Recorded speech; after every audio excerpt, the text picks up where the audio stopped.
inteligente, assim, sabe? Tem uma sabedoria, assim, mas, claro, óbvio, é dele, né? Mas eu falo do Senhor, eu tento, né? Sim. Mas eu queria muito, assim, eu me sentir segura, mas acho que é bom também não ser segura, né? A palavra do Senhor, né? Eu queria muito me sentir segura e dizer as coisas assim, com segurança, sabe? Sim. Eu não tenho segurança. Eu tenho a impressão que eu falo errado, faço coisa errada. Que por isso a gente, irmãos, estamos começando aqui a transmitir, testando, tá? Mas a gente tem essa sensação, né, de estar sempre aquém também, né, de estar precisando aprender, estar precisando estar melhor, e dá um receio se a gente está de fato conseguindo transmitir ou viver de uma forma certa. Isso passa pela nossa cabeça, né? Mas isso é... Opa, André! Olá, turminha! Estamos aqui começando esse encontro, né? E compartilhando já algumas coisas que eu estou acertando. A Heloísa está aqui. Caiu aqui, pessoal, umas folhas, peraí.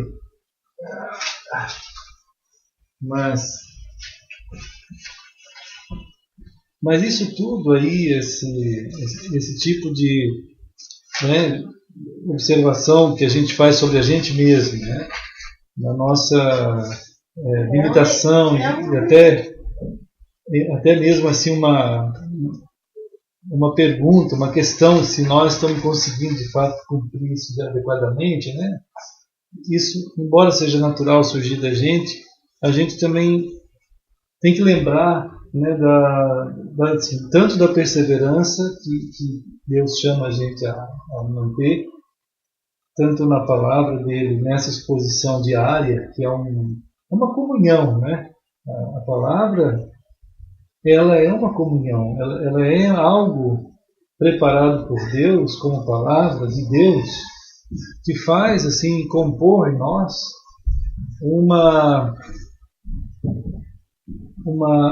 um conteúdo do caráter de Deus em nós. Né? Então, essas coisas que diferem do intelectualismo, do academicismo, e que hoje a gente acabou entrando numa espécie assim, de armadilha ainda maior, porque quando se tem um livro, hoje em dia, quando a gente tem um livro chamado Bíblia, muita gente entrou por uma armadilha achando que eu vou estudar a Bíblia. Esse é o ponto perigoso de que nós não estamos sendo chamados a estudar a Bíblia, mas a uma relação, né, com o Senhor, que em sua palavra, quando a nós mesmos tocadas, elas trazem desse conteúdo do caráter de Deus para nós e nos transformam. Então, é um transformar através dessa palavra que é vamos dizer assim, é todo esse processo místico, sobrenatural e que vem do próprio Deus para lidar com gente. Porque com coisa, Deus lidou e a coisa aconteceu. Né? Ele disse assim, haja luz, houve luz, haja firmamento e tudo isso. Agora, no que se diz respeito a gente, a pessoas, a nós, se nós caímos na armadilha, primeiro tem a armadilha religiosa, coisa de Deus é religião, isso já é tão primário que a gente já sabe isso bastante. Depois vem a ideia de que Bíblia é um livro, entende? E aí a pessoa já caiu numa outra armadilha, e ele tenta, pelo esforço humano, transformar a Bíblia num tipo de um aparato que ele vai destrinchar e dissecar nos estudos. Não é assim. Então, a palavra de Deus é que o Senhor utiliza da palavra, que ora está registrada aqui, que nós temos a mania de dar nome às coisas para dominar sobre as coisas. Então, nesse sentido, é uma armadilha. Se não houver uma percepção de temor dentro do coração, de quanto há esse texto, a isso que está escrito aí, a gente observar como Ele observando nós, e Ele falando a nós esses conteúdos, que está no meio permeado por histórias de gentes que andaram com Ele e que ficaram registradas por misericórdia de Deus, que por aí, por esses meios de existir dentro da história, vão passando aquilo que o Espírito Santo quer tirar e passar para dentro de nós. Então, essa percepção, só a gente se é conduzido por essa dimensão de fé, né? Disposição em amor, que tu vai se permitindo expor a você mesmo e nesse entendimento que vigia o tempo todo para não cair na armadilha primária de achar que é livro. Então, religião a gente já sabe que não é, mas também livro não é um estudo de um livro, não é nada disso, é uma continuidade em atos diante dos dias, do tempo, da história e da vida, que Ele, o Deus eterno, fala com aquelas pessoas que em um temor, em uma humildade, se expõem a si mesmo, a Ele em oração, diz: Senhor, o único meio que Tu tens usado para falar comigo é a Tua palavra. E eu estou aqui me expondo a Tua palavra, numa submissão. E eu vou usar da leitura, mas eu sei que é ela que está me lendo. Então, aí tu vai nessa jornada, nesse dia a dia, nesse processo que é delicado mesmo, porque envolve, assim, depois dessa percepção, a contínua condição de humildade, né, para esperar nesse teu ser profundo o falar dessa palavra pelo Espírito Santo, que essas componentes que você vai se acostumando vão tomando forma dentro da tua memória e vão lidando com as tuas memórias, com o teu ser, todo o teu ser, de modo que esses componentes da palavra de Deus, essas estruturas, elas vão estruturando a tua vida a partir dali, quer dizer, teu modo de pensar, teu modo de... É claro que é um conflito o tempo todo, um certo tipo de crescimento, ele é tensão, existe uma tensão nesse crescimento, porque no início disso, você está muito acostumado a pensar sem isso. Né? Então, quando você está acostumado a pensar sem essas referências, você tem as suas próprias referências em tudo. Então, você, tem uma nova referência aqui, mas o que eu vou preferir? Vou dar preferência a quê? Ao meu modo de pensar ou aquilo que eu estou recebendo agora, embora eu não saiba direito ainda, mas já é suficiente para certas coisas em mim, ainda que poucas, alertar-me sobre minhas condutas, meus pensamentos. Então, eu vou dar preferência ao Senhor, então eu vou orar. Misericórdia, Senhor, eu estou tendo entendimento de ouvir pela Tua palavra, saber discernir que isso, ainda que no início, mas isso não é certo, isso é certo, pela Tua palavra. Então, me ajuda a me adequar, me molda nisso. Então, Deus vai fazer. Ele vai fazer. Ele não é uma coisa instantânea, porque não é assim que é a vida, mas é dentro desse processo santo, amoroso, cuidadoso, que o Senhor vai operando numa comunhão em amor. Né? Assim. Sabe o que Deus vai falar hoje? Me deu muita alegria. O fato de ele falou assim, quando tem muitos problemas em relação à saída da herança e tal, eu preciso, quer saber? Se não der para receber esse dinheiro na realidade me parece maldito. Eu prefiro Deixar de mão, porque Deus tem muitos planos para mim. Olha só. Sim, sim. Você é isso aí, José. Vai. Deus tem muitos planos. Isso é muito bom. Isso que ele percebeu tem um fundamento bastante importante na percepção dos valores das coisas.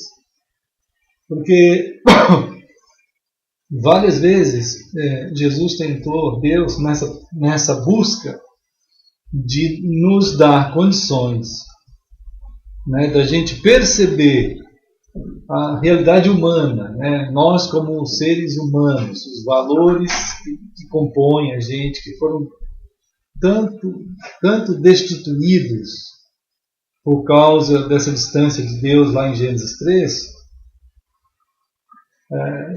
que é só mesmo pela palavra, por esse expor a ela, que tudo vai voltando a essa percepção. Jesus várias vezes tentou chamar a atenção dos valores das coisas, né? O primeiro é que não há outro Deus. Então, Deus por conta dele, por causa dele que tudo existe. Por causa dele que... Então, ele é acima de todas as coisas. Então, ele é o valor dos valores. Ele, de fato, é o valor pelo qual outras coisas decorrem, que são, ao serem criadas, já demonstram a sua infinita distância de quem criou. Né? Então não é igual a ele. Ele é o verdadeiro valor das coisas, de tudo. Ele é o valor. Nele deve estar o nosso amor, nossa busca. E as coisas em si mesmas, elas têm a sua importância, mas elas precisam ser olhadas na sua densidade também. Né? Olá, irmãos. Oi. Tudo bem? Irmão Sandro, irmã Luciana e Gabriel. Tá bom, Gabriel? Joia? Estamos continuando, né? Oh, que isso? A Manuela também. Machucou, caiu em algum lugar? O joelho. Olha só, tem até um band-aid aí. É bonito esse esparadrapo. Meu caro. Às vezes acontece mesmo. O que vai fazer? Então, há uma destituição dentro do ser humano muito grande, né? O ser humano perdeu a capacidade de avaliar a dimensão das coisas, né? Então ele é capaz de olhar, por exemplo, tudo bem? Irmã Catiane, irmão Daniel e Samuel.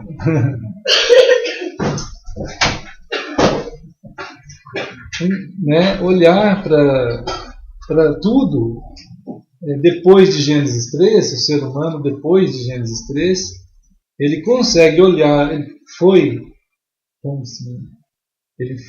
reduzido, né? Ele foi reduzido de uma tal maneira que ele olha para uma coisa, ele fixa seu olhar em algo e ele pode ter a competência de olhar aquele algo como um tudo. Você já pensou isso? Ele olha, por exemplo, para esse celular aqui como se fosse um tudo. É um tudo isso aqui. Então a capacidade foi invertida.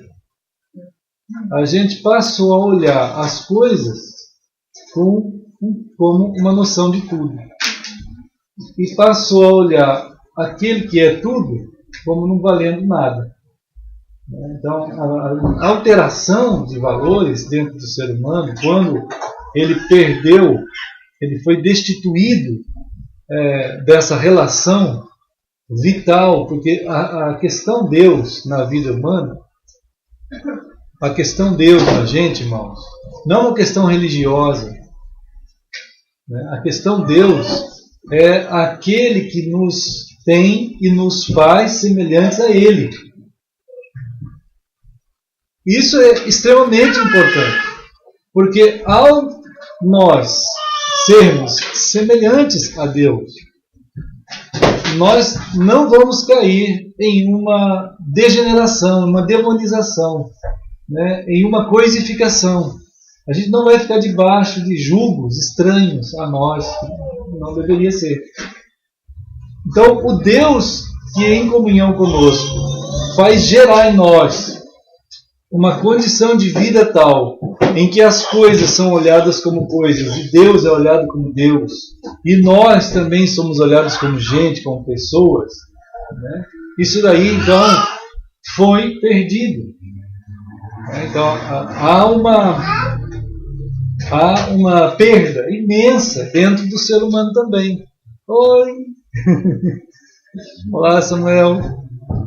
Então, por isso que é urgente que a gente, com os filhos da gente, a gente procure conduzi-los o mais rápido possível a uma percepção de grandeza tal, né, que eles vão observando em nós algo assim, além, transcendente, algo que transcende a nós mesmos. Mas esse algo, letra maiúscula, total, né? Esse algo que transcende a nós mesmos não é uma coisa. Entende? Não pode ser uma coisa. E é aí que muita gente também conduz as gerações a uma desgraça atrás da outra desgraça. Porque a maioria das crianças, quando observam esse algo que para os pais é um algo maiúsculo, não é o Deus. É qualquer coisa mesmo. Entende? E aí, nós nos perdemos tanto que quando Deus fez o universo, haja luz, ou o próprio fato daquilo existir, gente, aquilo existiu, mas aquilo já é uma limitação. Né? Qualquer coisa que Deus criou foi uma limitação. É uma coisa finita, é uma coisa limitada. Né? Haja luz, haja firmamento, haja planetas, né? Haja animais. Então, cada coisa, como diz um amigo meu lá, um pensador, ele diz assim, quando você olha esse objeto aqui, esse celular, por exemplo, você vai olhar esse celular, mas se você não tiver uma percepção ampla na tua vida, você vai olhar isso como um tudo, que é o que o mundo consumidor tenta fazer para ti. Ele sabe que o ser humano, quando olha as coisas, ele olha a coisa como tudo. Mas isso aqui, ele tem um testemunho, isso aqui traz um testemunho tão grande para mim, o tempo todo. Olha só o que tem em volta desse celular aqui. A maior parte desse celular em volta dele é o que é maior. É muito maior que ele. É o nada. É tudo em volta dele. Tudo que está em volta dele anuncia que ele tem uma limitação, uma finitude. Qualquer coisa, uma cadeira, um carro, um prédio, uma árvore, um planeta. Entende? Qualquer coisa. Ele está anunciando a sua finitude, a sua limitação.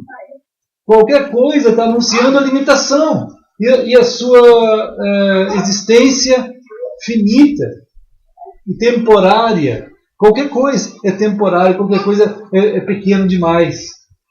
Né? Embora o ser humano atribua valores tremendos às coisas, aquilo já é uma perda, é uma armadilha imensa.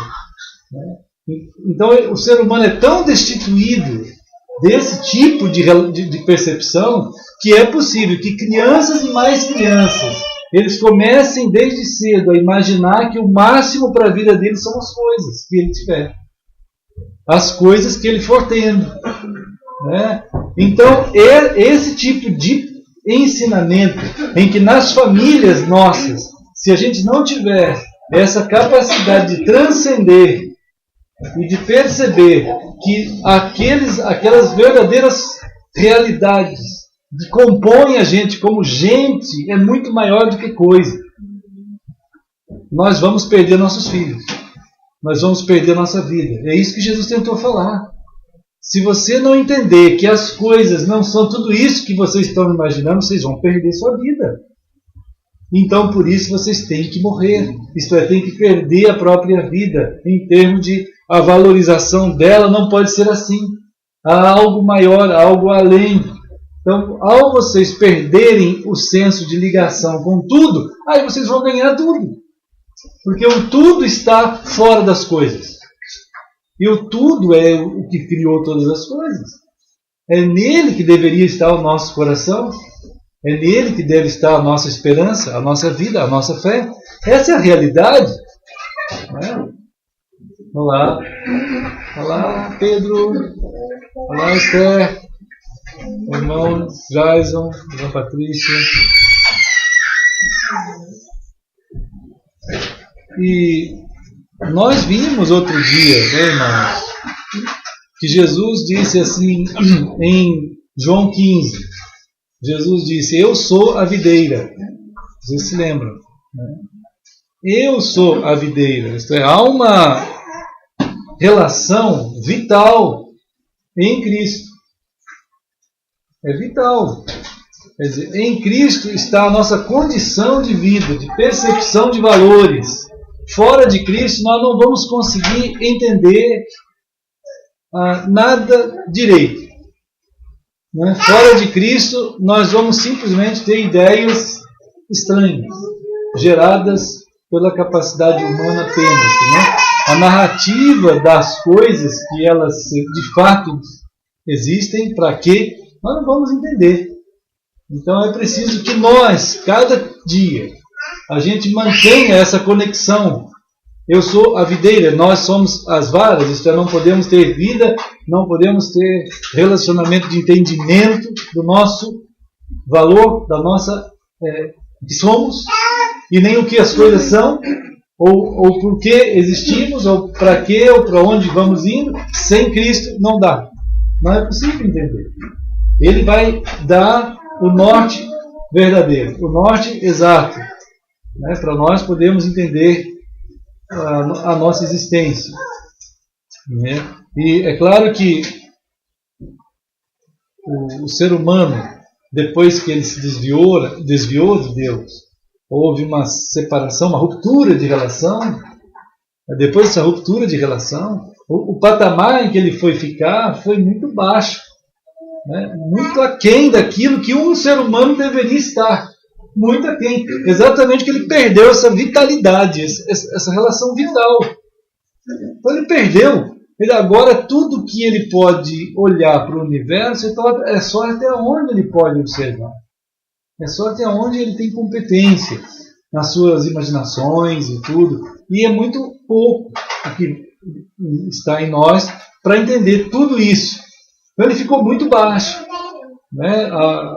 Então quando Deus nos fala com a sua palavra, tenta resgatar a gente, não é por causa de uma religião, não é por causa de um ritual que tenhamos que fazer na vida, é para que nós nos tornemos seres humanos. Nós nos tornemos seres humanos. Nós só podemos ser seres humanos se Deus estiver conosco. Senão a gente não é.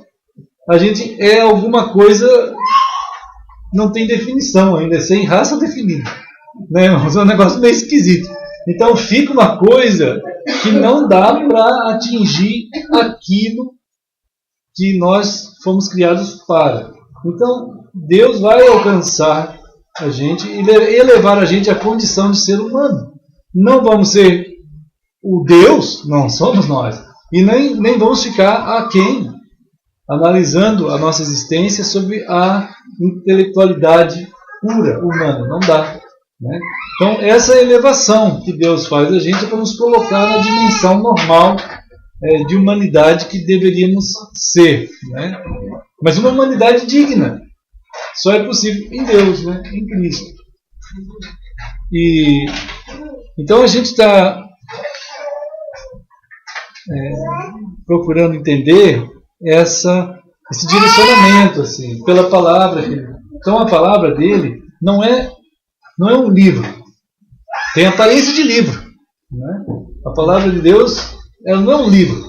Ela não é, enfim, um escrito. Ela é a palavra de Deus que está agora num livro. e tem os escritos, e aqui tem toda a palavra de Deus, mas a palavra de Deus ela se cumpre em nós, quando nós fazemos a nossa exposição como pessoas a essa palavra. E então permitimos que essa palavra em nós faça esse tipo de importância na reflexão o tempo todo. E a gente se coloca diante de Deus em conversa, em uma conversa, um relacionamento de oração. Né? Que oração no sentido bíblico é numa conversa com o Senhor. Queremos que essa palavra tenha a devida interferência na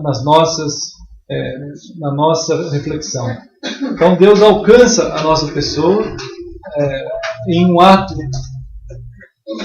totalmente dele, porque não temos condições de nos achegar a ele, é uma busca, né? E uma vez achados por ele, então começa esse processo de uma relação de crescimento de maturidade, né? Que nós mesmos vamos ser colocados num dimensionamento de vida em que tudo vai se acertar no lugar que deve estar. Quer dizer, as coisas não vão estar acima de nós, né?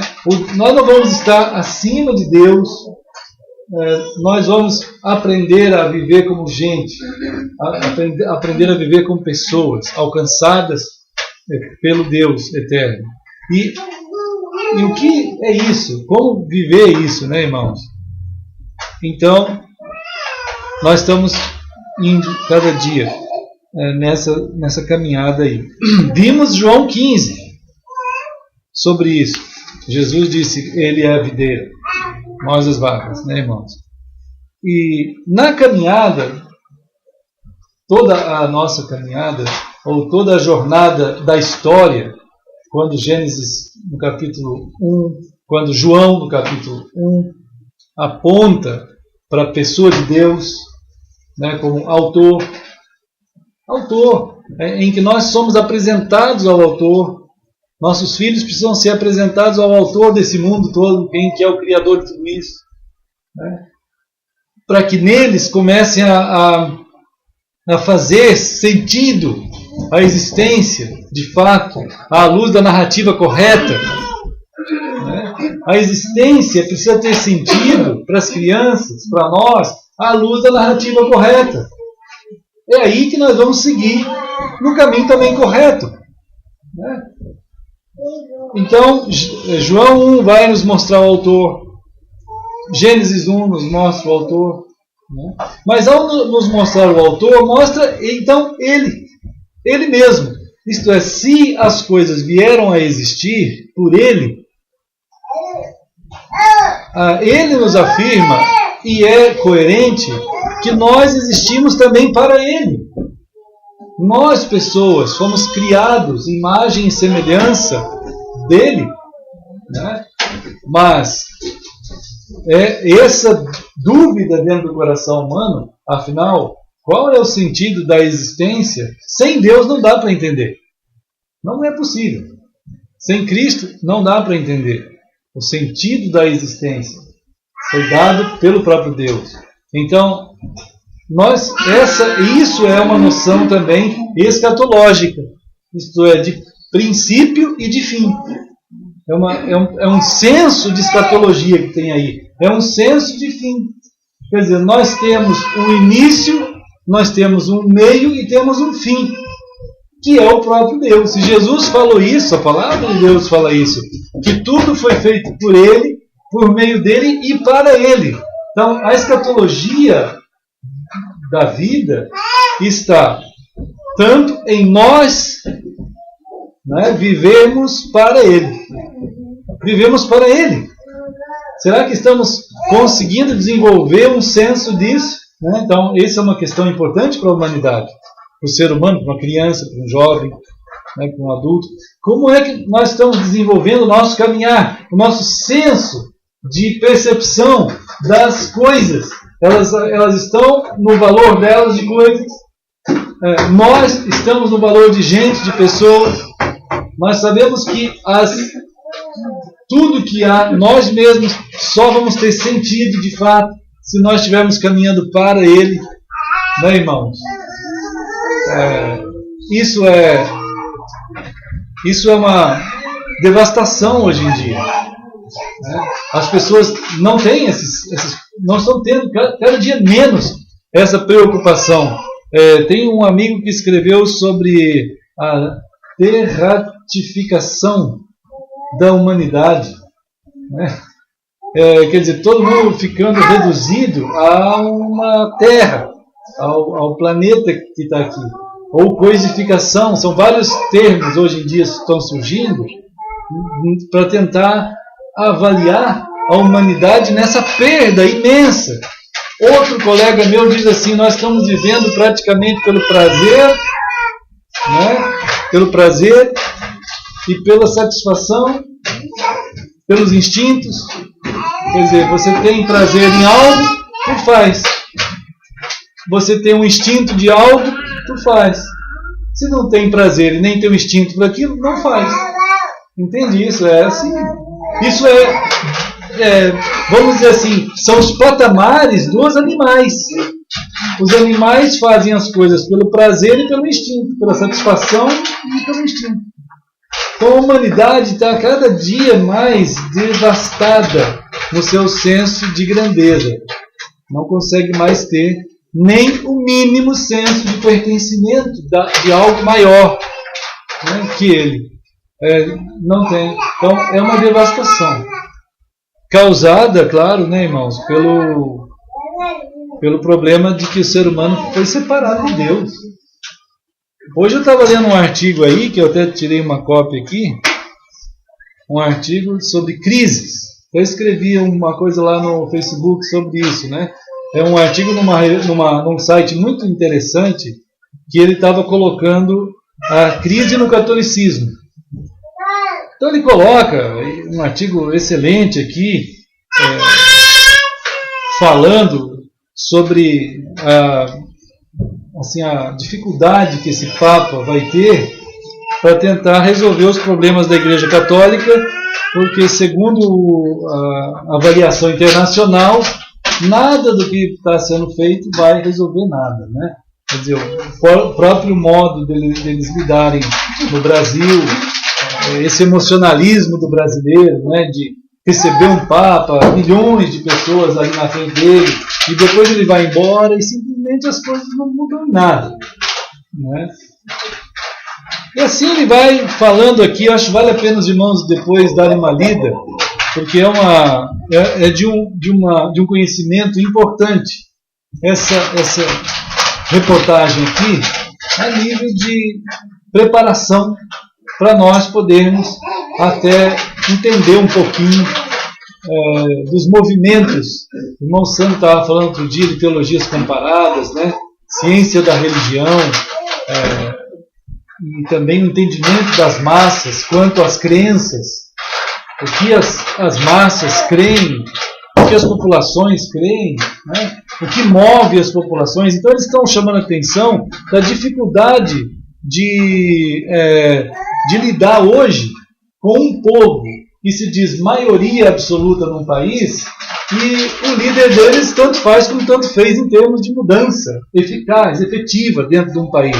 Não adiantou nada a vinda do Papa, como não vai adiantar nada ele em qualquer parte do mundo, não vai mudar nada, né? Mas isso não é só o catolicismo. Eu estou colocando aqui também as crises no evangelicalismo, né? As crises humanas, as crises em geral. Quer dizer, eu estou lamentando aqui numa conclusão de que a humanidade, quando se trata dessas coisas, para lidar com essas coisas, ela reduz tudo isso a posturas religiosas. Né, irmão? Como é que nós vamos analisar o problema humano hoje em dia, que ninguém muda nada? É um emocionalismo e para, né? O que significa realmente tudo isso assim? Então, essa caminhada assim, olha, das crianças aí junto com os pais, isso que está acontecendo aqui, ó, esse modo de conduzir nós. Deixa eu mostrar. Não muda eles, hein, irmão? Olha, irmão. Olha, igreja, irmãos, ó, igreja, tá? Ó, igreja é bem assim, ó. Tá vendo assim? Estão vendo eles lá, ó? Olha o Samuel lá, olha lá o Gabriel, olha lá o Pedro, olha lá a Manuela e a Esther, junto com seus pais. Olha o Gabriel, olha, oi! E, irmãos, uma caminhada em que os pais assim estão juntos, né? Juntos, os seus filhos estão observando as estruturas de fé na vida dos seus pais, né? Eles estão atentos a esse tipo de condução de vida. Nós juntos aqui como uma família, conversando com eles juntos, há algo em formação neles agora acontecendo pela mão do Espírito Santo. Eles podem não estar entendendo muitas palavras que a gente está falando aqui, mas não é isso. É muito mais que isso. Eles estão entendendo o amor com que eles estão sendo tratados, o carinho com que eles estão sendo aceitos, o cuidado que os pais têm em estar juntos aqui como família. Isso é uma família de Deus. Isso é chamado na Escritura, irmão, de família. O Senhor formou uma família, né? Então nós anunciamos algo. Por exemplo, em Mateus capítulo 5, né? Mateus capítulo 5, a gente tem uma palavra de Jesus em que ele fala sobre isso. Ele fala assim: vós sois. Acho que vocês lembram, né? Todo mundo deve lembrar. Há algo acontecendo no povo de Deus que Jesus chamou atenção em Mateus 5, nessa função escatológica, né? Eu acho incrível assim que muita gente quer, quando nós estamos estudando, vamos chamar assim, escatologia, né, irmãos? Eu sou professor de escatologia e eu dou aula de escatologia, agora nós estamos conversando em família, né? Mas quando se fala em escatologia, muita gente já imagina assim, é alguma coisa que vai ser, né? É alguma coisa no futuro. Mas Jesus, na palavra de Deus, deixa claro que é algo agora acontecendo, nesse último dia, né? E que nós estamos envolvidos. Tanto é que em Mateus 5, aqui no versículo 13 e 14, no comecinho do versículo 13 e no comecinho do versículo 14, tem essas duas afirmações importantes, irmãos, para nós. Olha o que ele fala assim: vós sois. Não é isso que ele fala? Vós sois, quer dizer, nós somos. Nós somos? O que nós somos? Né? Então, Jesus está envolvendo a gente em algo. Jesus está dizendo aqui para nós, ele reuniu, lembra aqui que ele reuniu, uma vez nós estudamos aqui um pouco desse texto já. Ele disse, ele sentou a relva, lembra que a gente falou uma vez aqui? Que era Jesus sentando a relva com Jesus. Foi uma vez que pensamos juntos aqui, né? Ele parou com os seus lá numa montanha, num monte, sentou com eles. E numa das falas, aqui como nós chegamos, em Mateus 5, ele fala, vós sois. Isto é, nós estamos envolvidos em algo. Nós estamos envolvidos em uma intimidade, irmãos queridos. Em uma intimidade com Deus. Nós estamos envolvidos, cada um de nós, numa intimidade com o Senhor. Está tentando lembrar a nós, dar a nós a saber que nós fazemos parte de algo que Deus está fazendo. Nós fazemos parte. Né? Nós, os seus, que Ele chamou. Né?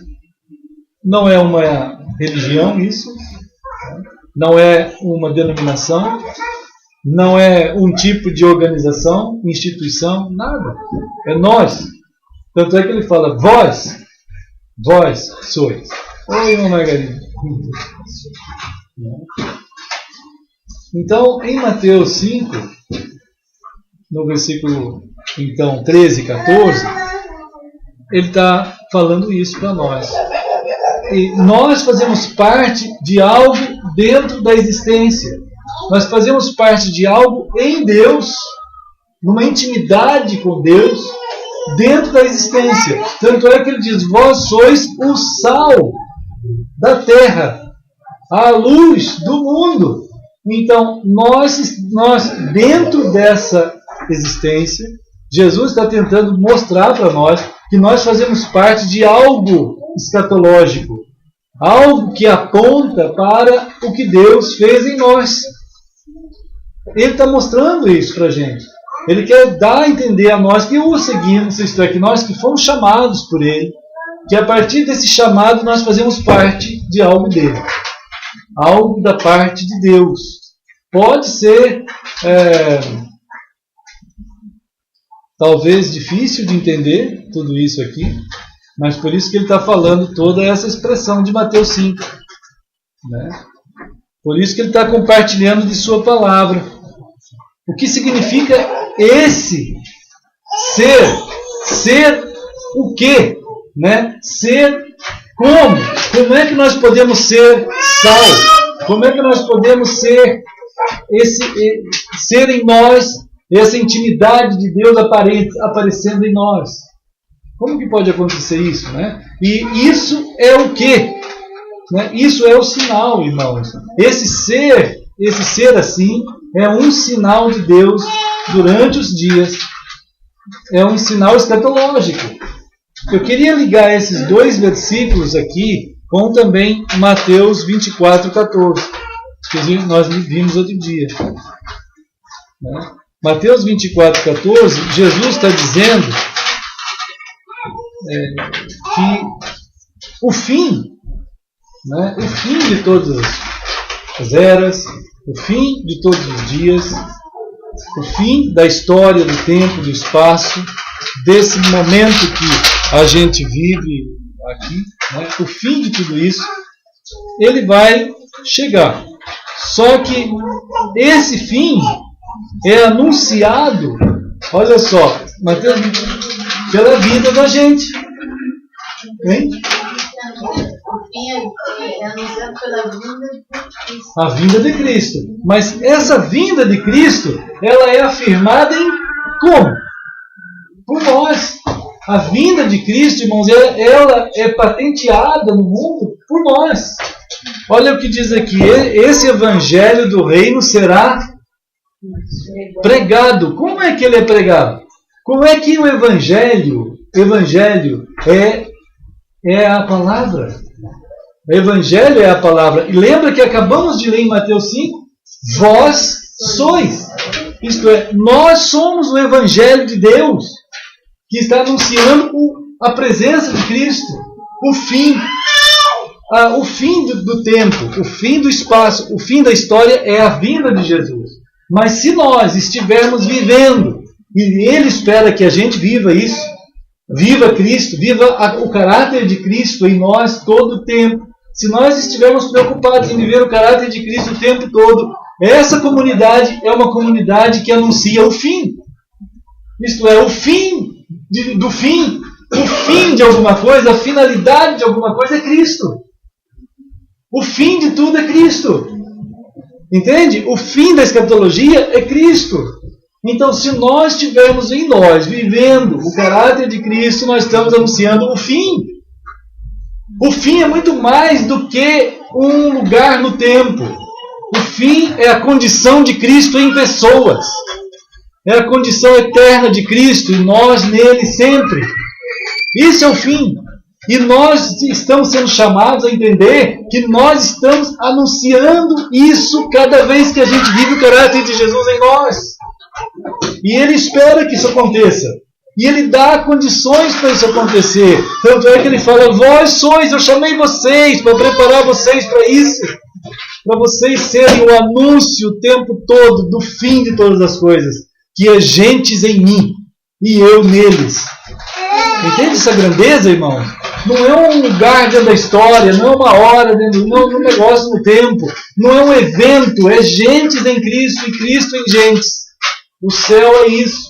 O céu é nós nele e ele em nós, andando, vivendo uma comunhão.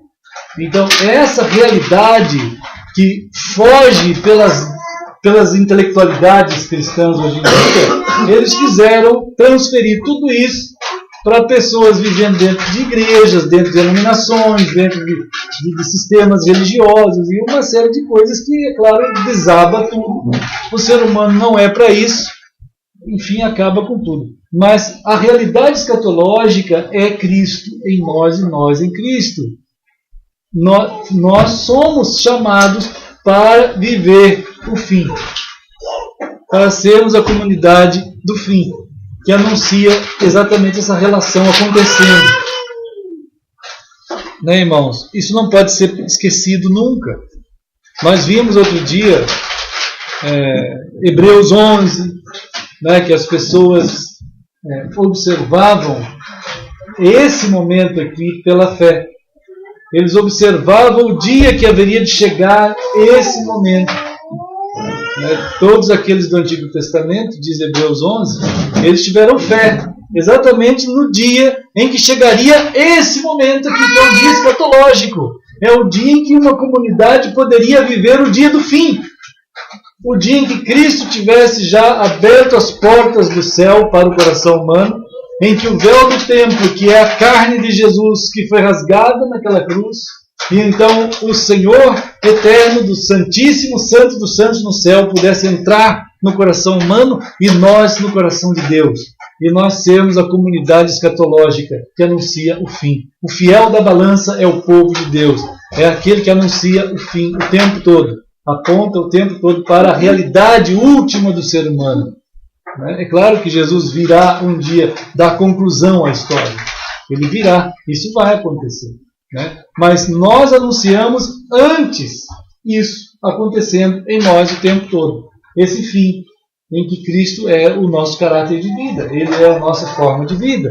Aqui existe uma família que vive essa relação. Isso é extremamente importante a gente pensar, né, irmãos? Muita gente lá, olhando para Mateus 24, a gente já falou isso várias vezes, tem a tendência de deslocar a interpretação, escatológica. Mateus 24 fala quantas tendências podem existir. Muita gente tende a olhar, por exemplo, para os acontecimentos do mundo e dizer, olha, muita guerra, ou muita gente matando todo mundo, ou gay para todo lado. Outro dia uma comunidade gay estava dizendo que todo mundo é gay. Os homens todos não são homens, são todos gays. Estão todos dentro do armário. As mulheres não são nenhuma mulher, são todas lésbicas. Estão todas dentro do armário. Então, irmãos, o que vai acontecer? Um dia todo mundo vai sair do armário, segundo a escatologia gay, e aí os homens vão ser mulheres e as mulheres vão ser homens. Então é melhor ficar assim mesmo, irmão. É melhor ficar assim mesmo, dá menos trabalho. Não tem problema, fica assim mesmo. Então é um negócio assim absurdo. Onde que pode chegar a mentalidade distorcida? É uma loucura, né? Então a gente vê assim, dentro da realidade religiosa, social, as degenerações de pensamentos, um absurdo, e o deslocamento da interpretação acontece. Aí o pessoal vê toda essa bagunça e diz assim, é o fim do mundo. Não é o fim do mundo, isso não é. O fim do mundo não é o mundo atabalhoado. O fim do mundo é Cristo. O fim é pessoas que amam e vivem Cristo. Esse que é o anúncio. Quando alguém falar assim, olha só quanta gente morrendo lá, não sei onde, é o fim do mundo. Não, isso não é o fim do mundo. O fim do mundo é Cristo. O fim do mundo é uma comunidade que vive o caráter de Cristo. Vocês querem dar aula de escatologia para essa multidão que não sabe nada, irmãos, que está perdida por aí? Essa é a realidade de Cristo. E olha, irmãos, o pessoal, mesmo não sabendo nada de escatologia, eles vão falar sobre escatologia sem vergonha alguma. Eles vão chegar para nós e falar assim, é o fim do mundo para qualquer coisa. Na hora que vier um desastre, na hora que vier um furacão, na hora que vier qualquer coisa, o pessoal solta assim, é o fim do mundo. Isso é um absurdo. O pessoal nem procura entender realmente quem tem autoridade para falar sobre o fim. Né? Quem tem autoridade é Cristo, que está aqui. Né? Mateus 5 e Mateus 26. E Mateus 5, os irmãos sabem que tem 7 bem-aventuranças. Né? 7 bem-aventuranças ali em Mateus 5.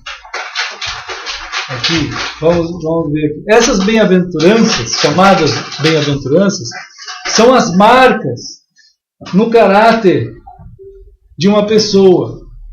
Né? São as marcas que ele, Jesus, vai imprimir no vós sois. Vós sois, isso tudo está aqui.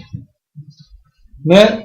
É o Senhor Jesus, é Ele mesmo, que vai imprimir em nós a condição de humildade. Só Ele, não dá para eu fazer isso, uma igreja fazer isso.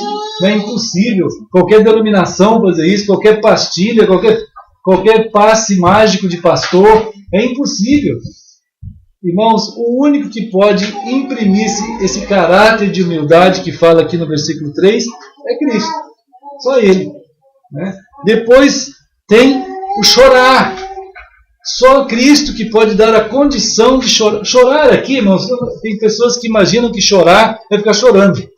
Né? Mas a palavra chorar aqui ela tem um peso para afirmar que aquelas pessoas que passam por determinadas pressões, quando a gente passa por determinadas pressões, lutas, que chegam a verter lágrimas nos nossos olhos, esse tipo de condição que nós somos levados a estar, numa condição dentro desse mundo, que nós vamos sofrer determinadas pressões que vão fazer a gente chorar, vão fazer verter lágrimas. Quantos de nós já não passamos por isso? Isso aí é uma condição que vai levar a nós a uma elevação de condição. Mas só Deus pode fazer isso. Só Deus vai fazer isso. E Ele vai fazer. Se nós estivermos numa condição de querer, de estar nessa comunhão familiar com Cristo, de amor e de relação, as condições poderão ser assim. Mas Ele vai fazer em nós, por conta até dessa situação, a gente está numa preparação ainda maior. Ele vai fazer. Né, irmãos? Só Ele pode fazer a gente ter uma condição de mansidão. Né? Só Ele pode fazer a gente ter uma condição de ter fome e sede de justiça. Só Cristo pode fazer isso na medida certa. Não é um partido político, não é uma religião, não é um governo, não é uma lei. Não é nada disso, irmãos. Quem pode fazer isso? E tem quantos e quantos que se deslocam, né, para tentar entender a justiça das coisas para fora de Cristo. Então ele vai tentar buscar inspiração em partido político, inspiração em governos e tudo mais. Não vai dar, irmãos. Não vai conseguir. Né? Mas se a comunidade, essa comunidade de Deus, ela é chamada a estar preparada para receber de Deus um verdadeiro senso de justiça. O verdadeiro senso de sede e fome de justiça. E Ele vai dar, o Senhor vai dar essa condição para nós. Né? Só o Senhor pode dar a nós a condição de sermos misericordiosos. Naquela misericórdia que só Ele pode fazer a gente ser na medida certa da misericórdia.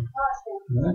Não ir além e nos tornar equivocados nos atos de misericórdia e nem ficar aquém e não fazer nada por conta de não termos a misericórdia adequada. Mas Cristo vai dar a condição da gente ter a misericórdia certa. É só Cristo que pode dar a nós a limpeza de coração necessária para a gente ver a Deus. É só Cristo que pode fazer isso. Então, essa comunidade aqui que está lidando no Senhor, na palavra do Senhor, dia a dia, Ele vai estar gerando em nós essa limpeza de coração. Só Cristo, no versículo 9, pode fazer de nós pessoas que tenham inclinação o tempo todo para a paz. Para a paz. Irmãos, é uma luta. Né? Hoje em dia é uma luta. A maioria das pessoas tem inclinação para a guerra mesmo. Qualquer coisinha, as pessoas não têm paciência, elas vão querer brigar, elas vão querer uma destruir a outra. É um negócio maluco. Né? Então, essa marca que está aí é uma marca que está sendo imposta no caráter das pessoas. também. Mas Cristo vai pegar a nossa vida como família dele. Por isso ele falou, vós sois, eu vou fazer condições em vocês para vocês serem o sal e a luz. Né, irmãos? O sal, quer dizer, a condição de dar sabor, de dar condições das pessoas digerirem a vida. Deus vai dar condições a nós de digerir a vida. Ele tem o tempero certo, a quantidade certa em nós de tempero, para que a vida tenha de fato a degustação correta. Ela não seja, a gente não passe mal por conta da vida. Só Deus pode dar a nós a condição exata para que nós possamos degustar a vida direito. Ele vai dar o tempero em nós, porque o tempero está em nós. Não é fora de nós, irmãos. Não é fora de nós. Não é nas coisas. Está em nós o tempero. É em nós que vai estar o tempero, para a gente degustar a vida do jeito certo. Em nós vai estar a luz. Quer dizer, a luz, isto é, a condição. A luz na tonalidade certa, ela dá clareza, não dá? Aí você vê as coisas todas em tua volta. Então, em nós vai ter a condição também da gente de discernir a vida da maneira adequada. Então, irmãos, vós sois. Então o Senhor vai fazer em nós pessoas conforme essas bem-aventuranças aqui. É claro que tem as conclusões aqui no capítulo 5 de quem está vivendo dessa maneira. Tem as conclusões. Né? Olha só no versículo 10 e 11. Diz que por causa desse tipo de vida, né,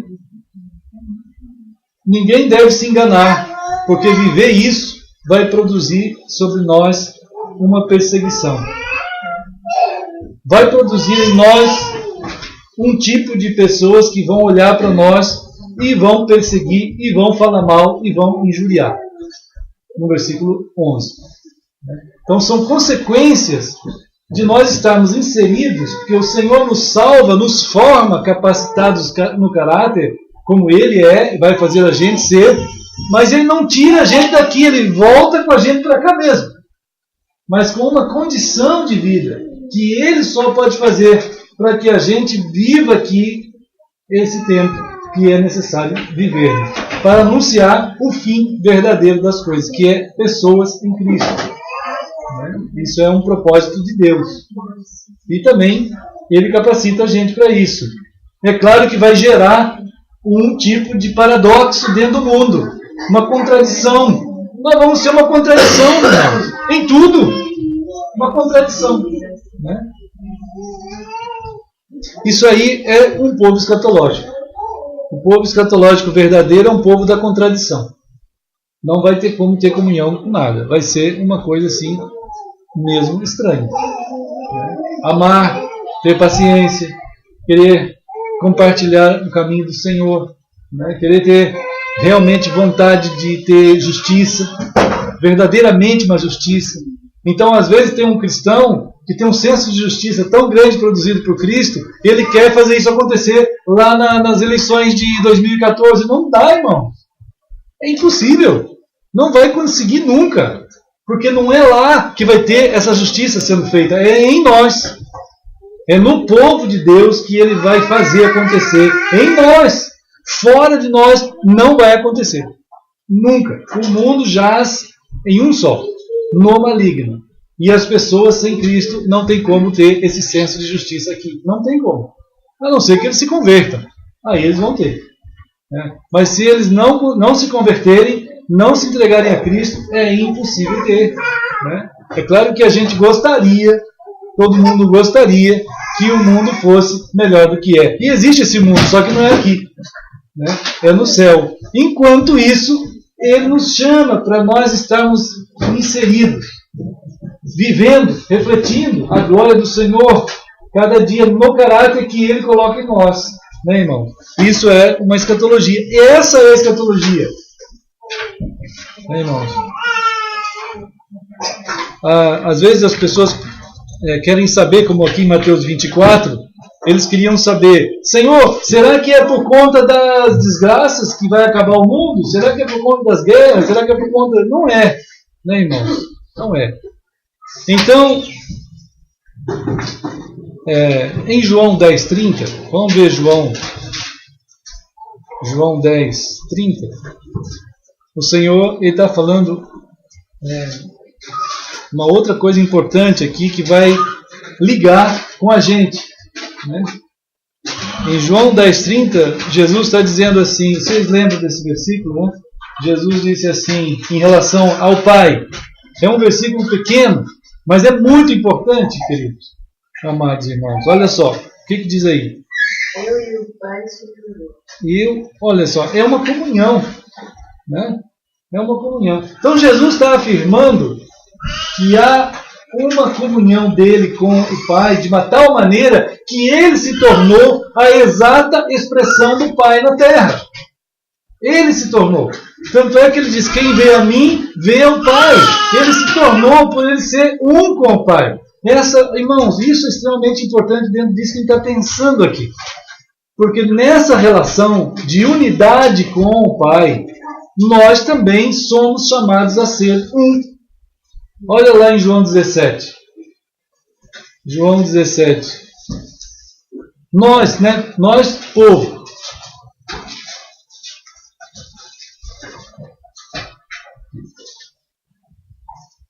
Nós, povo, família, chamados. Então, João 17.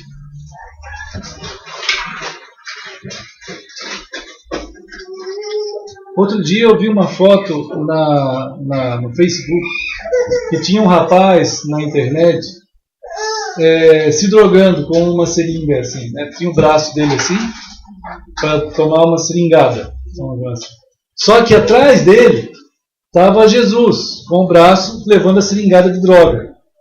E a pessoa então usou um versículo de João 17, né? Um absurdo, uma teologia ridícula, absurda. De Coríntios, quer dizer, ele usou um texto de Coríntios dizendo assim, que ele não cita o versículo, porque se citasse já não dava para usar ali naquela imagem. Mas o versículo que ele pegou, a ideia, diz assim que vós sois o corpo de Cristo, vós sois o templo, vós sois o templo do Espírito Santo. Como se aquela pessoa na droga, do jeito que estava ali, ele tivesse alguma coisa a ver com o Espírito Santo.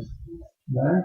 E o texto em si de Coríntios, ele está dizendo a eclesia, ele está falando a eclesia e não a uma pessoa, ao corpo, vós, isto é, vós o corpo, vós todos aqui, nós todos aqui hoje, nós somos o corpo de Jesus, nós somos o templo do Espírito, ele mora em nós.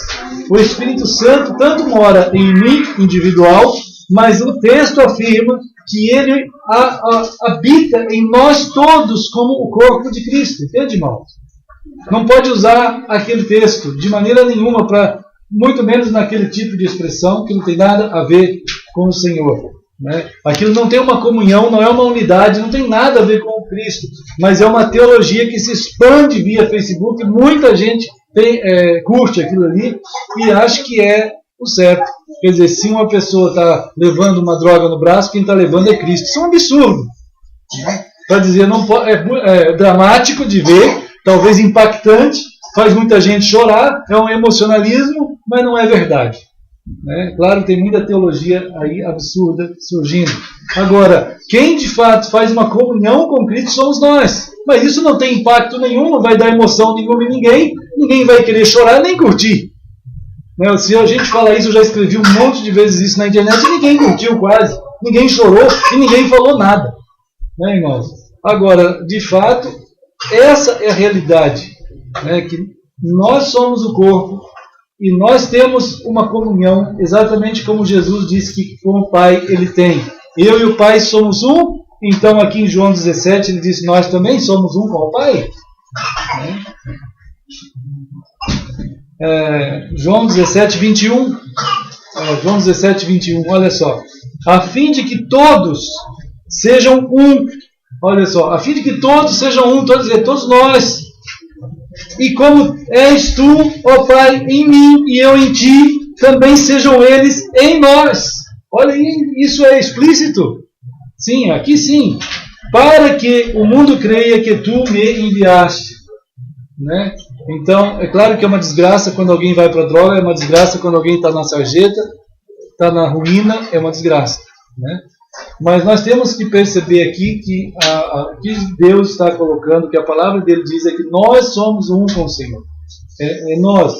Então, da mesma forma que Jesus é um com o Pai, nós também somos. Então, há de fato, naquela expressão de Mateus 5, vós sois, isto é, há uma revelação de Cristo, de que está em nós algo de intimidade com Deus, que nós precisamos estar cientes, que nós vamos estar vivendo o caráter de Deus aqui na terra até o dia que Jesus voltar, como um anúncio de um fim.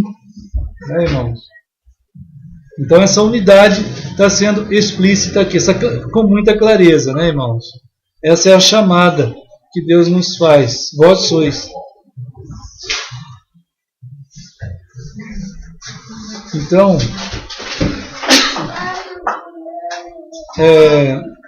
lembra que em Mateus 5 tem todas aquelas bem-aventuranças, né? Todas aquelas. Em Apocalipse também tem também. Então vamos ver Apocalipse agora. Vamos para Apocalipse. Mateus 5 tem 7 bem-aventuranças e Apocalipse também tem 7 bem-aventuranças. É como se fosse o cumprimento de tudo finalmente. Uma vez que nós andamos no caráter do Senhor, agora tudo vai se cumprir, como o Senhor prometeu que vai.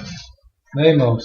Então nós somos conduzidos a uma linha, a uma direção. Nós não estamos jogados no mundo, irmãos. Não é uma coisa assim aleatória.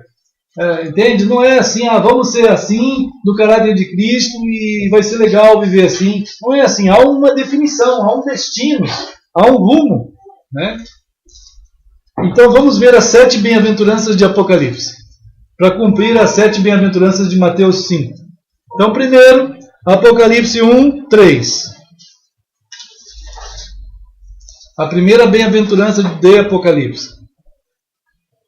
Olha só. O que diz aí da primeira bem-aventurança? Bem-aventurados aquele que lê, o que ouve, ou os que ouvem as minhas palavras desta profecia e guardam as coisas que nela estão escritas, porque o tempo está próximo. Está vendo? Que precioso essa bem-aventurança, né?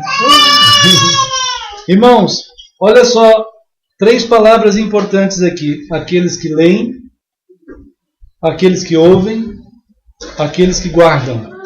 Então são coisas que o Senhor está tentando chamar a nossa atenção, que todo esse processo que está acontecendo, né, desde o seu nascimento, que começou o último dia, ele a escatologia, então, é um caminho a percorrer. É um caminho a percorrer.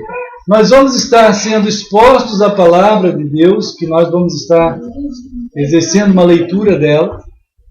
Essas palavras são proféticas, isto é, elas são anunciadoras das coisas de Deus. Elas vão estar formando o nosso caráter. Do jeito que Cristo pensa, nós vamos começar a pensar. É isso que Ele quer. Que do jeito que Ele pensa, nós pensemos também. Mas isso só vai acontecer se essa bem-aventurança se cumprir. Quer dizer, se nós quisermos ler a palavra.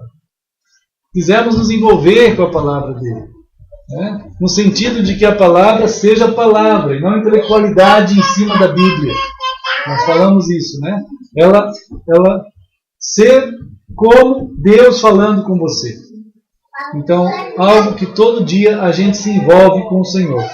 Ao mesmo tempo, a gente vai ouvir essas palavras. Né? Porque tem muita gente, amados, que lê a Bíblia. Eu tenho conversado com tanta gente que leram já a Bíblia muito. Né? Conhecem muito da Escritura. São doutores na Escritura. Mas eles não ouvem a Escritura. Não ouvem. Muito menos vão guardar. Guardar no sentido de obedecer. Obedecer, de fazer. É um lamento. Né? É como eu estava vendo esse clamor aqui. Né? Como que eles vão querer que uma religião, por um papa, ou por pastores, ou por igrejas instituídas, eles vão resolver o problema da humanidade? Não vão, não é possível. Não é assim. Né? Então, mas mesma coisa conosco, não vamos cair nessa armadilha. Mas não vamos deixar passar o nosso momento de vida em que a palavra de Deus seja lida por nós, seja ouvida e seja obedecida. Né? Então, isso é uma bem-aventurança. Isto é, isso faz parte de um processo da operação de Deus em nós, o ler, o ouvir e o guardar. Bem-aventurados, isto é, vocês estão sendo trabalhados por Deus. Se isso estiver acontecendo, isso é porque Deus está operando em vocês. Ele está agindo na vida de vocês. Isto é uma bem-aventurança. O fim, ou o tempo, o momento, né? O momento está próximo. O momento está próximo. O momento da conclusão de todas as coisas. Primeira bem-aventurança é essa. A segunda é em Apocalipse 14, 14 e 13. A segunda bem-aventurança, Apocalipse 14, 13. Olha só.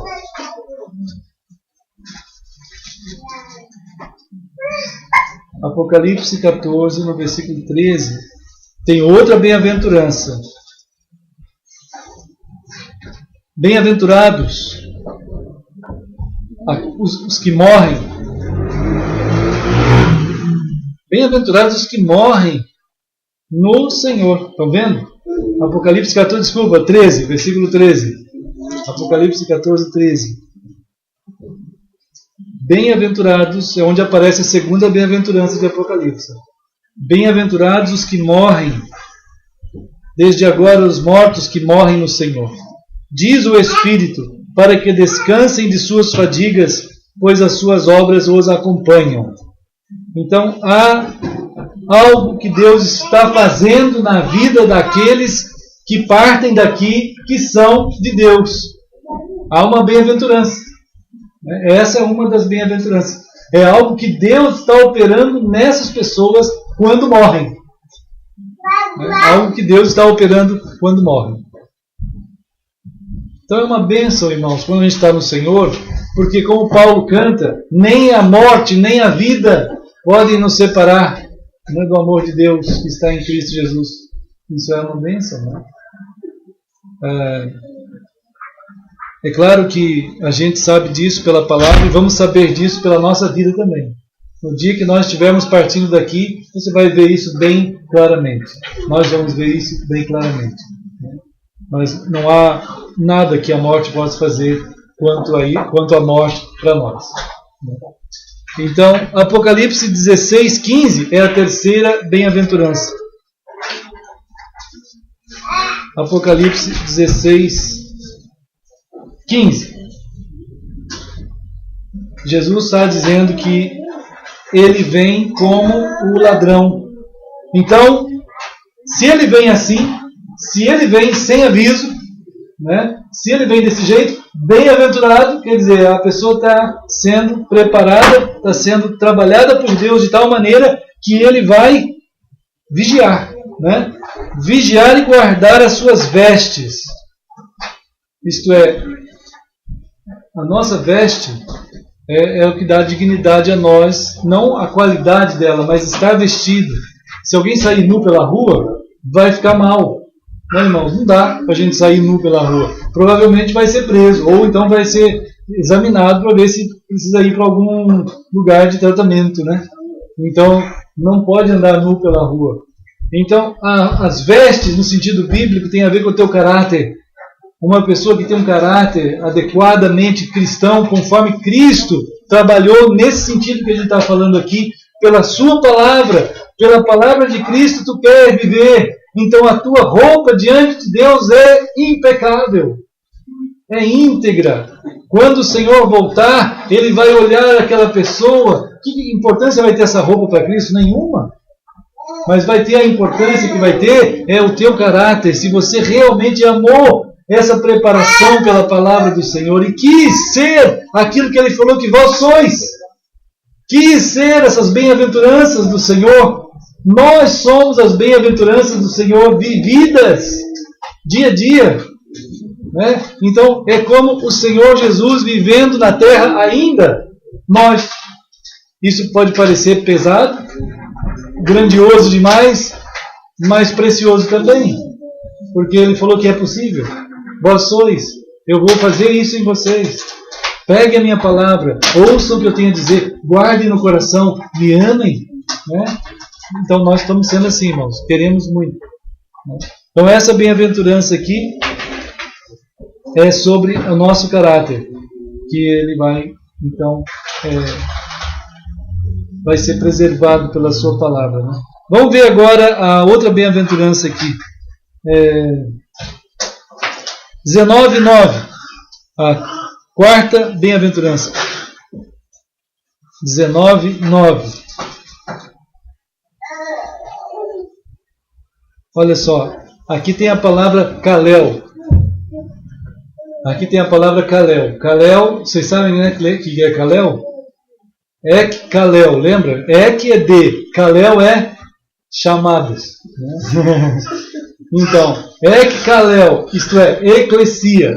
Eclesia é das duas palavras juntas. Ek Kalel. Então, de chamados. Então é a palavra eclesia. Gente chamada. Quando você lê na Bíblia a palavra igreja, nunca imagine templo, nunca imagine denominação ou lugar geográfico. É gente, pessoas. São pessoas. Por isso que aqui aparece a palavra Kalel no versículo 9. Onde será que está a palavra Kalel? Apocalipse 19:9. Onde será que está? Chamados! É isso. Acharam aí, né? Aqui exatamente é a palavra que forma a palavra eclesia. Entende? Ele está dizendo assim, ó, bem-aventurados aquela eclesia do Senhor, ou os chamados do Senhor, que foram chamados para as bodas do Cordeiro. Isto é, para o dia do encontro com o Senhor. Os chamados são a eclesia. Esses são os chamados, as pessoas que foram alcançadas pelo Senhor. Né? Então, essa é uma bem-aventurança. Isso é mais uma bem-aventurança que vai se cumprir no dia que nós formos encontrar com o Senhor para o encontro com Ele. Essa é uma bem-aventurança que vai acontecer. Agora, Apocalipse 26, 20, versículo 6, é a quinta bem-aventurança. 26. Olha só. Qual é essa bem-aventurança aqui? Os santos, bem-aventurado e santo, a fim de ele que tem parte na primeira ressurreição. Amém, amém. Está vendo? Ó? Sobre estes, a segunda morte não tem autoridade. Pelo contrário, serão sacerdotes de Deus e de Cristo e reinarão com Ele os 1000 anos. Então, bem-aventurado e santo. Então, a bem-aventurança é para aqueles que têm parte na primeira ressurreição. Quer dizer, tem a primeira ressurreição, tem a segunda ressurreição. A primeira ressurreição é os que são salvos. A segunda ressurreição é os que vão ser ressuscitados e vão ser julgados, condenados. Né, irmãos? Então, esses da primeira ressurreição é uma bem-aventurança. Se o Senhor Jesus voltar depois que a gente partir, nós faremos parte da primeira ressurreição. Né? Se o Senhor vier agora, então nós vamos ser arrebatados. Mas aqueles que são salvos eles estão dentro de uma bem-aventurança. No dia da ressurreição, eles serão da primeira ressurreição. A segunda morte não tem autoridade alguma sobre eles. A segunda morte, essa é a morte eterna. A segunda morte é a morte eterna. Então, esses vão estar com Cristo reinando durante o tempo que ele achar que deve reinar. 1000 significa isso. 1000 anos não é 1000 anos. aqui na terra.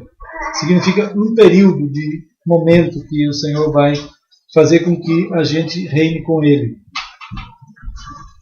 Eu não sei mais detalhes dessa parte. Eu só sei que na primeira ressurreição, aqueles que são do Senhor vão estar. Né, irmãos? Então essa é uma bem-aventurança. Serão sacerdotes do Senhor, isto é, pontífice no latim. Sacerdote é pontífice, isto é, pontífice é aquele que faz ponte, aquele que constrói pontes. Então, nós somos aqueles que constroem pontes, né, para o Senhor. Alguma coisa vamos fazer assim, arquitetos de Deus, fazendo pontes para Cristo, lá junto com Ele. Eu não sei como vai ser isso, mas ele fala que seremos sacerdotes do Senhor, né? Nós estaremos fazendo algum tipo de conexão. Eu não sei, isso são grandezas, né? Tem gente que pensa em vocações aqui na Terra. Que vocações alguém vai ter? Tem gente que já nem pensa mais, né? Porque ele não sabe nem o que ele vai ser. Tem gente assim. Agora aqui o Senhor fala o que nós vamos ser. Irmão? Nós estamos sendo tentados como humanidade a perder qualquer senso de vocação. Mas o Senhor restaura a nossa vocação eterna também. Bom, Apocalipse 22, 7, sexta bem-aventurança. Apocalipse 22, 7.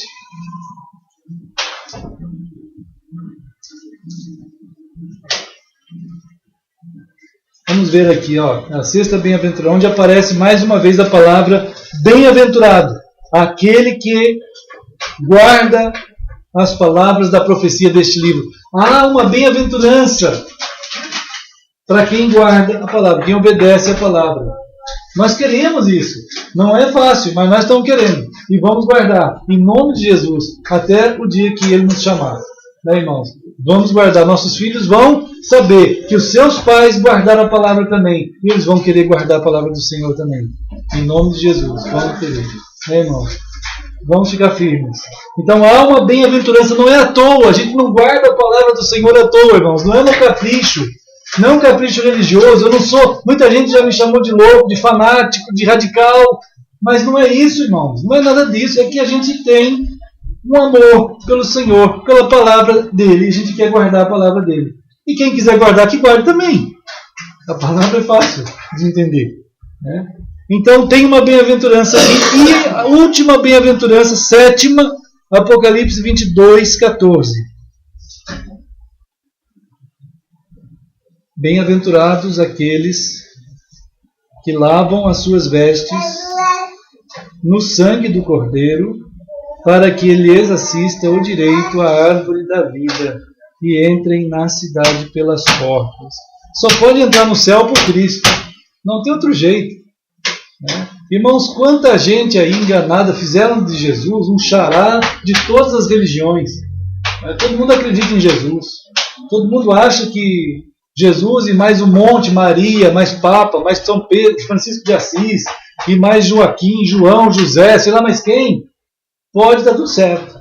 Mas não é assim. Aqui está dizendo assim: bem-aventurados os que lavam as suas vestes no sangue do Cordeiro. Não é Maria, não é João, não é Paulo, não é Papa, não é padre, não é pastor, não é religião, não é instituição, não é ninguém. Se quiserem misturar, diluir Jesus com qualquer um desses elementos, isso não é e não vai entrar no céu. Né?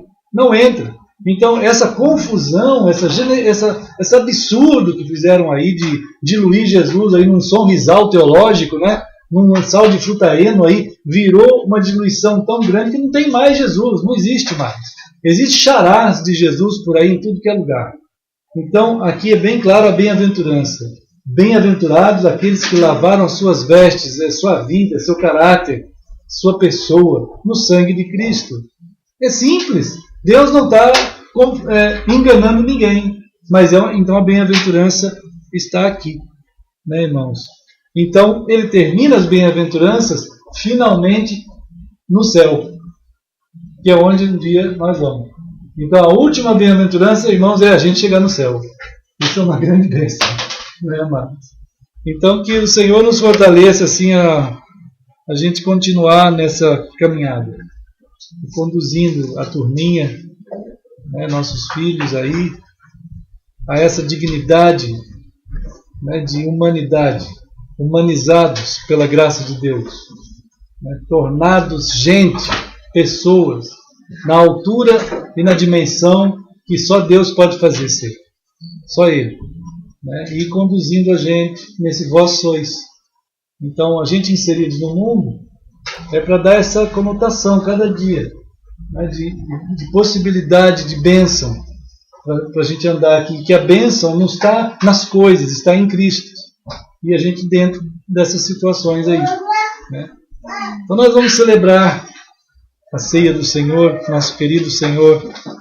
A irmã Nancy vai pegar lá o pão, e graças a Deus a irmã Margarida conseguiu não cair lá daquela pedrona. É verdade, a gente viu. Né? E ela está ali, para quem quiser ver, o pessoal da internet ali, ela conseguiu. Mas foi bom, né? Deus abençoou. E a gente vai cantar juntos para o Senhor um hino. 395. Hino 395. Deixa eu ver aqui. Foi um hino. Tem gente que perguntou onde que é em Florianópolis. Deve ter algum lugar assim, né? Acho que pensando em uma postão no Santinho. Alguma coisa. Alguma beirada por aí. Mas era um pouquinho para lá. Mais para o norte. Mas foi bom, né, mamãe? Irmãos, hino para alguém? 395. É 395, amados.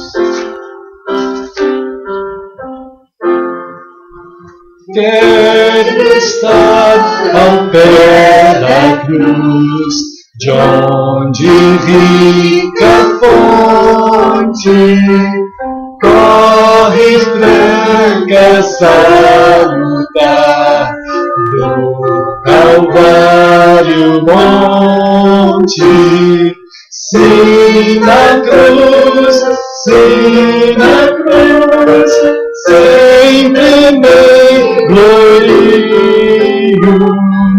e descanso encontrarei, salvo além do rio.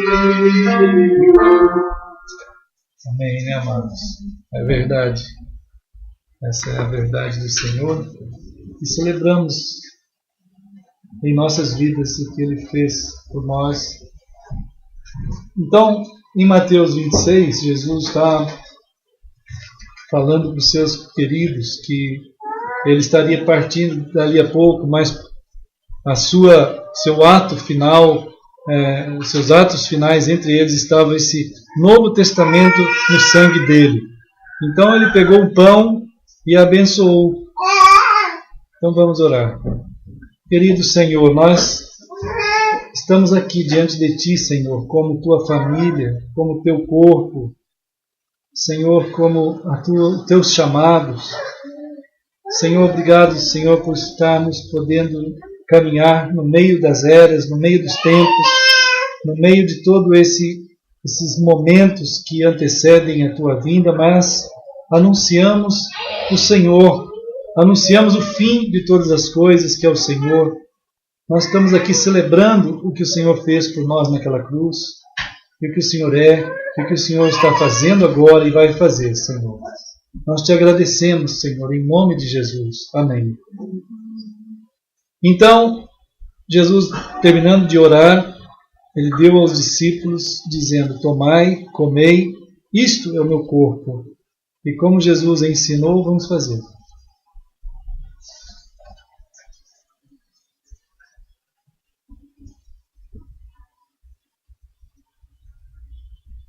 Amém. Amém. Então agora nós vamos cantar a segunda estrofe, né? E a Nancy vai trazer o suco. A tremer ao pé da cruz, graça eterna achou-me, matutina estrela brilha, raios seus mandou-me. sim na cruz, sempre me glorio e descanso encontrarei, salvo além do rio. É verdade, amém. Por isso, Jesus, ele também tomou o cálice e ele então deu graças. Vamos orar. Senhor, nós reconhecemos a grandeza, a graça, o amor, a redenção, o ato de misericórdia e amor na entrega que o Senhor fez lá naquela cruz. Nós queremos aqui, Senhor, celebrar na nossa limitação de entendimento. Mas obrigado, Senhor, porque a nossa fé dada por Ti, ela alcança aquilo tudo que Tu fizeste, aquilo tudo que Tu fizeste nos alcança. Obrigado, Senhor. Nós estamos caminhando como Tua família, Teu povo, Senhor, entendendo a bênção de sermos essa nação, esse povo bem-aventurado. Ó Senhor, nós celebramos que é por causa do Senhor, da Tua entrega, do Teu sangue derramado ali, que a morte já não está mais na nossa frente, que agora, Senhor, o que está à nossa frente é o Senhor. Nós Te louvamos em nome de Jesus. Amém. E então, deu aos discípulos, e então Ele disse assim: bebei dele todos, porque isto é o meu sangue, o sangue da nova aliança, derramado em favor de muitos, para a remissão de pecados. E digo-vos que desta hora em diante eu não beberei deste fruto da videira, até aquele dia em que o hei de beber convosco no reino de meu Pai. E como o Senhor ensinou, vamos fazer.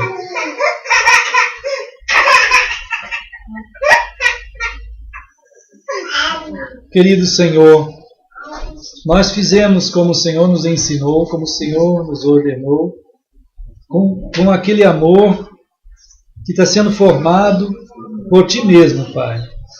Nós celebramos aqui, na nossa singeleza, sabendo que estamos indo para o Senhor mesmo.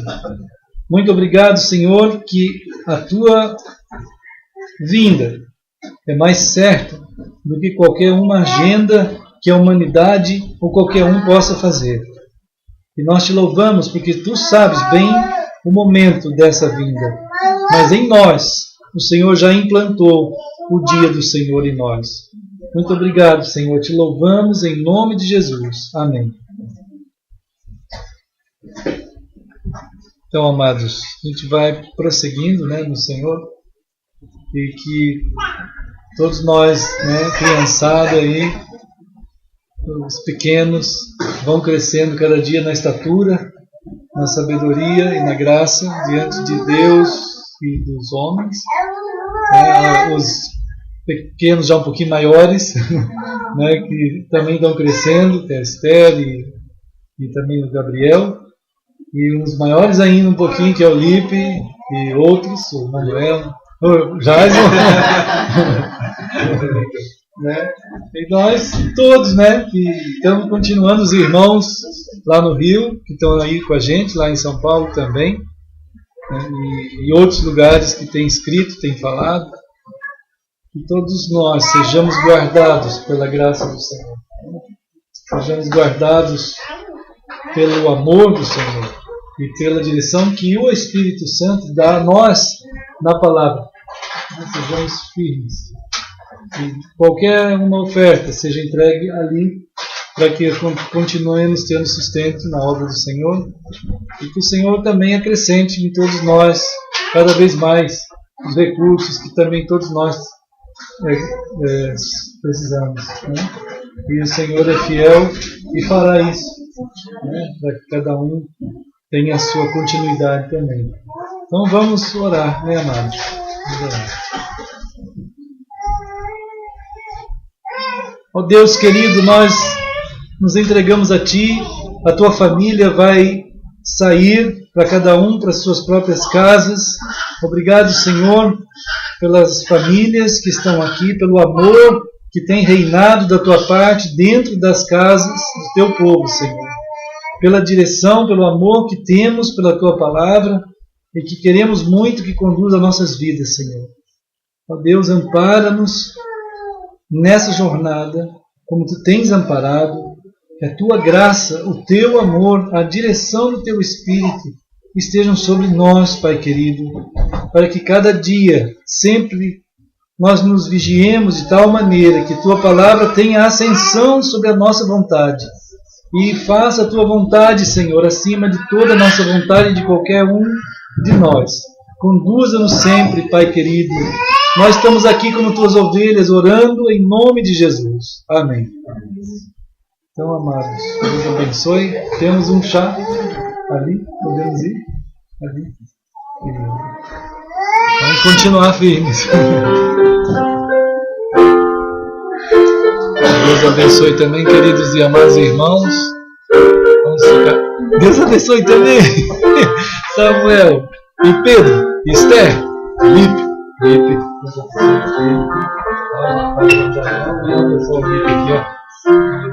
Pai também do Pai, faz a oração. Pois é, querido. Oi? Eu nem queria ela hoje. É, né? Só um pouquinho. Ela tá.